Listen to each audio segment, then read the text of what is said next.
बहुत ही दिल गिरफ्तार खबर पिछले कुछ दिनों से गर्दिश कर रही है और वो ये कि उमर शरीफ साहब अब हमारे बीच नहीं रहे हैं। उनकी नमाज जनाजा न्यूरम्बर्ग जर्मनी की मकामी मस्जिद में अदा कर दी गई, जिससे खाकी आज दोपहर 3 बजे जर्मनी से रवाना होगा। बिल्कुल, और कल सुबह कराची पहुंचेगा। अब्दुल्ला शाह गाजी मज़ार के अहाते में उनकी तदफीन के लिए तैयारियां की जा रही हैं। कराची में उमर शरीफ की नमाज जनाजा मौलाना बशीर फारूकी पढ़ाएंगे।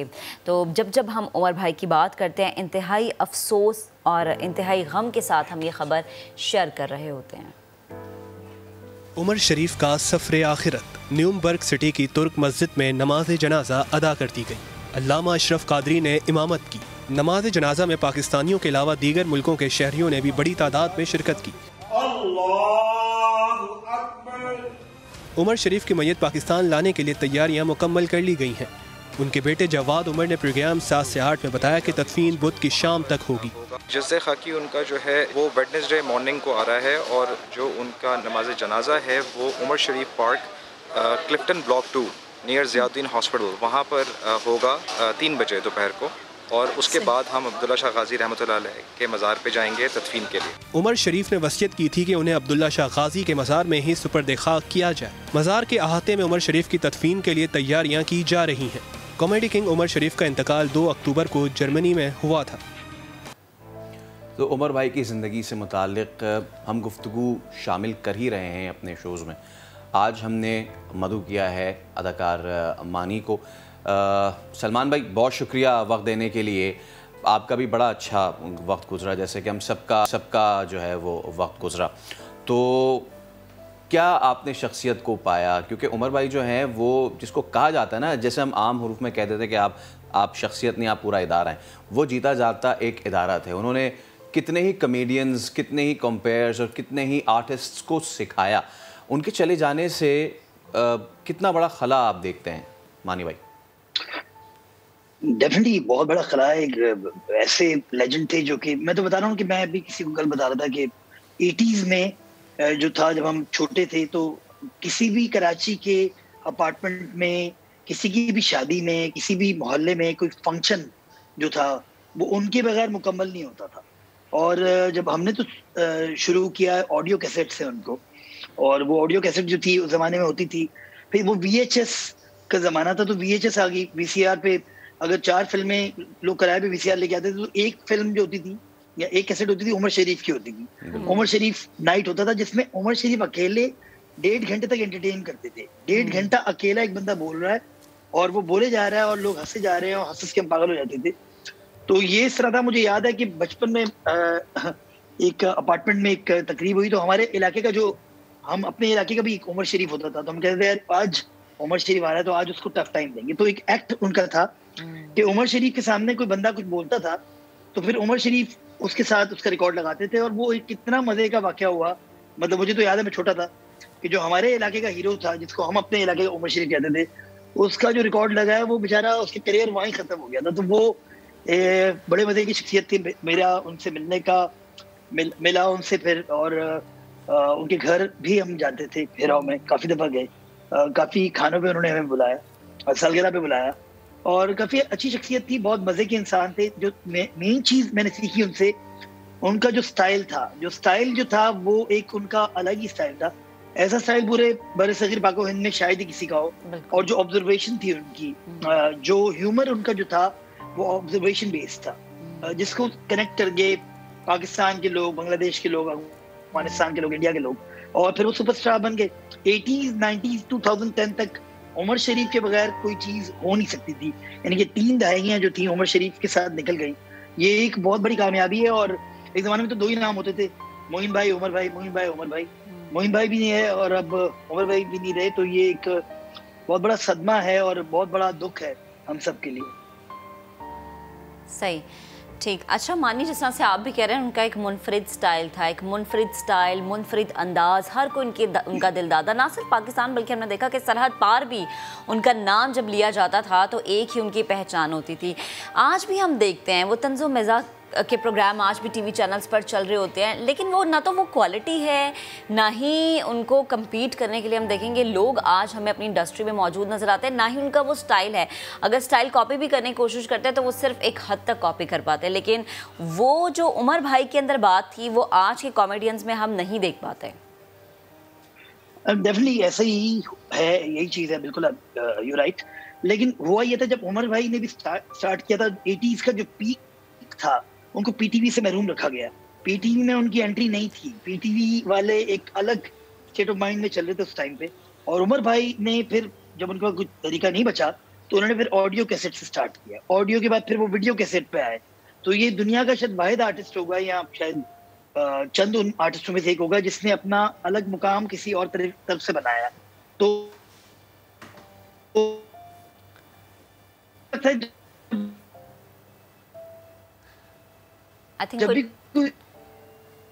थिंक कोई टेक्निकल इशू है। मानी हमारे साथ मौजूद हैं और उमर भाई जो कि एक ऐसी हस्ती हैं जिनके बारे में जब जब हम बात करते हैं ना फैसल, तो हम ये कहते हुए एक फ़ख्र महसूस करते हैं कि हमारे पास एक ऐसी यूनिवर्सिटी थी जहाँ से बहुत सारे लोगों ने सीखा, और ना सिर्फ पाकिस्तान बल्कि भारत में भी लोग उनके मुख्तलिफ हमें नजर आते हैं। एशिया में अच्छा, ये जो हम तस्वीर दिखा रहे हैं ना, ये बड़ी आइकॉनिक हैं। एक तो ये दो लेजेंड्स मोइन अख्तर और उमर शरीफ, और इनके साथ कितने ही ज़्यादा आप देख रहे हैं जावेद शेख हैं और बहरोज़ हज़बारी हैं, और उमर की बिल्कुल जवानी की तस्वीर है। मानी भाई, आप वो बात कर रहे थे जिस तरह आपने बात, और लहरी साहब भी, यही मेरा अब अगला सवाल है।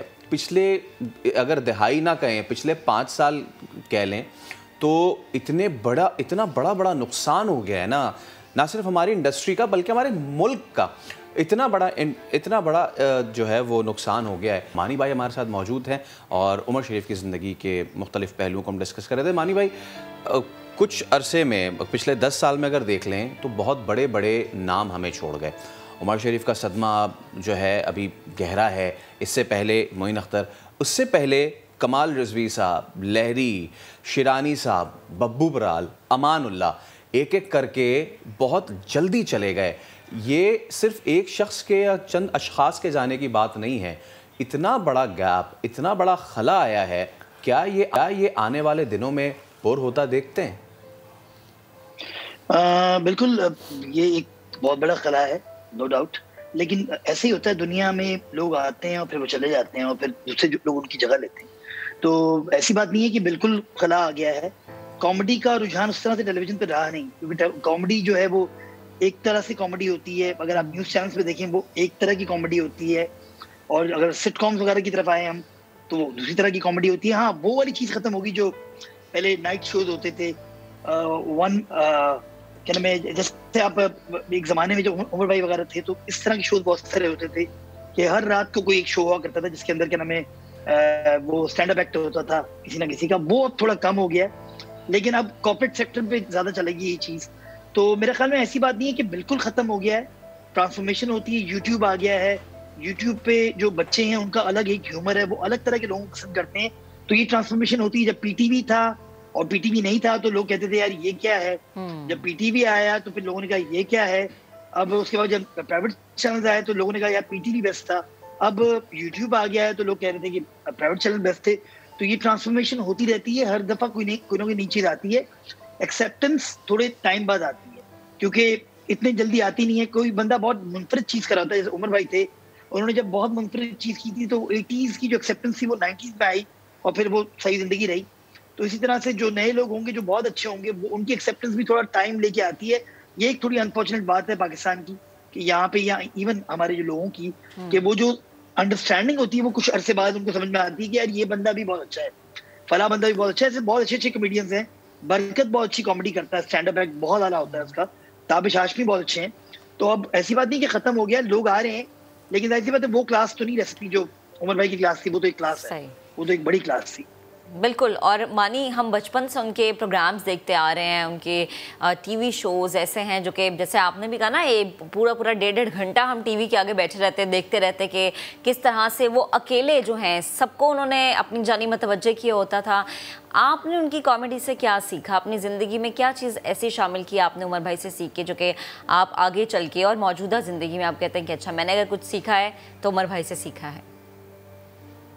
उमर भाई से जो मैंने सीखा था, जो मैं उनसे मिला भी और मेरी बात भी हुई, तो ये था कि मेरा यानी मैं चाहता था कि जो उमर भाई के अंदर एक चीज थी कि उनका अपना एक स्टाइल था, वो अगेंस्ट द विंड चलते थे, अगर हवा यहाँ से आ रही है तो वो यहाँ से चलना शुरू कर देते थे। यही चीज मैंने सीखी कि यार अपना एक स्टाइल हो, बेशक दुकान अपनी हो, छोटी सी हो, लेकिन अपनी दुकान। आप किसी और के ह्यूमर पे, किसी और के जोक्स पे कुछ अरसे ही जिंदा रह सकते हैं, लेकिन समहाउ आप देख लें, चाहे कोई भी होस्ट हो जो कॉमेडी करना चाह रहा हो पाकिस्तान में, ह्यूमर क्रिएट करना चाह रहा हो, उसके अंदर कहीं ना कहीं उमर शरीफ आ ही जाता है। ये एक कमाल था उमर भाई का।